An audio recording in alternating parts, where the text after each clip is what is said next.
God says, I'll make this new covenant, not like the one I made with their ancestors when I brought them out of Egypt, but he talks about, I will write my law upon their hearts.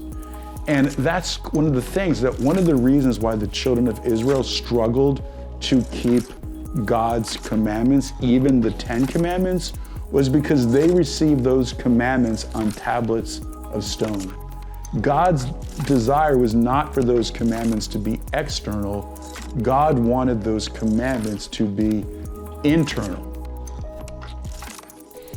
So this is really important stuff. I mean, this is paradigm shifting stuff that's so important. And I want to tie this into just kind of a broader passion, focus that we have, personally, but just as an organization with Fusion. And that is, I'm going to bring up replacement theology. I want you, first of all, talk to us a little bit about what replacement theology is and really how it conflicts with the idea of God's unified story. For a good part of church history, Christian theologians have taught that the church has replaced Israel. Yeah. That the Jewish people failed to receive the Messiah, and therefore, since they failed to receive the Messiah, God has done away with the Jewish people. They forfeited God's promises. They forfeited any covenantal blessings or rights, and now those exclusively belong to the church, and God has no use or future plans for the Jewish people. They've been replaced, also known as the fancy theological term, Supersessionism. And this is so false. But the reality is that it's really nothing new. Yeah. And the reality is that even, I believe, Paul in the book of Romans was beginning to see this sort of belief kind of begin to rear its ugly head. It was beginning to creep in. Yeah. And so I just want to, and I think this, and I'm going to share with you how I think it connects to the book of Romans, but I think this is so important because I think this is still prevalent today. Yeah. And I think many of you who are watching and engaging with us, you might get pushback and why are you doing this? God has no future for Israel. Or this is really important to be able to understand. And so I think Paul makes one of the best arguments about this from the book of Romans. So Romans chapter 1 through 3, basically, both Jew and Gentile all have sinned and fallen short of the glory of God. That's the bad news. The good news is God sent the Messiah, Yeshua, to die for our sins. And by placing our faith in him and what he's done by dying for us on the cross, being buried and rising again, we are justified by faith. Yeah. That means that he takes our unrighteousness, and when we believe, we get credited with his righteousness, and that is the beginning of our salvation experience. So he talks about next justification. Then he goes, after justification, he goes into sanctification. He talks about how we need to walk worthy of the Messiah, and how we need to be conformed to the image and likeness of the Messiah. And then he talks about ultimately justification, sanctification, and then glorification. That ultimately one day we will be completely like him, completely transformed and share with Yeshua in his glory. But then he closes in Romans chapter 8 saying nothing can separate us from the love that is in Messiah Yeshua, okay? And then he goes into Romans 9, 10, and 11 talking about Israel. Mm-hmm. And many scholars believe, Paul went on a tangent. Yeah. He kind of got sidetracked here because the way Paul's epistles are usually structured, his writings, is the first half is theological doctrine, and the second half is the practical application. And the practical application in the book of Romans seems to start in Romans 12, where it talks about how we live this out. Do not be conformed to this world, but be transformed by the renewing of our mind. So the question is, between the theological foundation of salvation and the practical application of that, beginning in Romans 12, what does Romans 9, 10, and 11, how does that fit in Paul's logic and his argument in the book of Romans? Well, in Romans 8, the last thing he says is, nothing that can separate us from the love that is in Messiah Yeshua.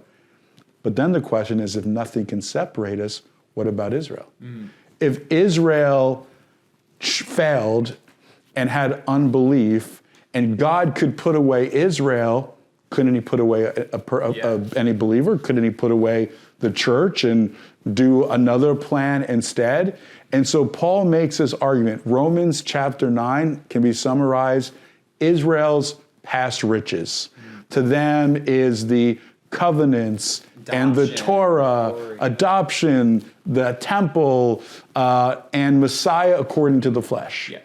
Romans chapter 10 is present situation, right? Paul says he's grieved, that he wished that if he himself could be cut off for the sake of the salvation of his people, that he would be. They have a zeal, but not according to knowledge. So their present situation is primarily one of not believing in Yeshua as the Messiah. But then Paul gets to the crux of his argument in Romans chapter 11 to prove that God is not done with Israel. Number one, Paul talks about him as the Hebrew from the tribe of Benjamin according to the flesh. If God was done with Israel, why would the Lord choose a Pharisee who was a persecutor and helped bring about the murder of Jewish believers if God was done with the Jewish people? It would make no sense. Right. Then he gives this argument from Elijah. Elijah thought he was the only one, but there were 7,000 who hadn't bowed their knee to Baal. And so Paul says, so is the case today. There has been, and Paul says, I'm an example of, there has always been a remnant. Yeah. And there's a remnant of Jewish people that believe, and that is proof that God is not done with Israel. He goes on to say they are beloved for the sake of the fathers, Abraham, Isaac, and Jacob, even if at times they're enemies towards the gospel. And he goes on to say, eventually all Israel will be saved. And he then says that if a rejection meant reconciliation for the Gentiles, how much more will there be acceptance be? Yeah. Yeah. But life from the dead. Life from the dead, yeah. And so this is Paul's argument. It's part of Paul's plan. Because if God is not faithful to Israel, there's no way you can believe he's going to be faithful to the promises that he makes for your life. And so Paul dismantles replacement theology in Romans 9, 10, and 11. I encourage you to read it if you haven't. Very powerful. Yeah, it's absolutely incredible. No, and that's huge because, again, replacement theology, it makes it seem like it's a different story that starts, over with the New Testament, and we're saying it's a unified story. Now, absolutely. I do want to just kind of nuance this slightly before we bring this home. I mean, something clearly did change when Yeshua when he came to the earth and he lived, he died, he rose from the dead. I mean, that did inaugurate something. So we're not saying that things didn't change, but it's a unified story. But let's talk about what did change when Yeshua came as far as the story. That's such an important question. When Yeshua comes, he comes to inaugurate Jeremiah 31:31. He comes to inaugurate the new covenant. And what's important to understand is that in Hebrew, the word is Brit Chadashah. And the word Chadash or Chadashah is often translated as new, but it can also mean renewed. Every month we celebrate what's known as Rosh Chodesh, which is the renewal of the moon. It's actually a minor biblical holiday with a lot of spiritual significance connected to King David. That's for another time. But the idea is that Rosh Chodesh is the renewal of the moon. The moon waxes and wanes. So the new covenant was for Israel. God renews his covenant with the children of Israel. I'll make a new covenant, Jeremiah 31, with the house of Israel. But the reality is that the new covenant, there's actually things that are new and significant about it, and even in some ways greater than the covenant God made with Israel in the Hebrew scriptures.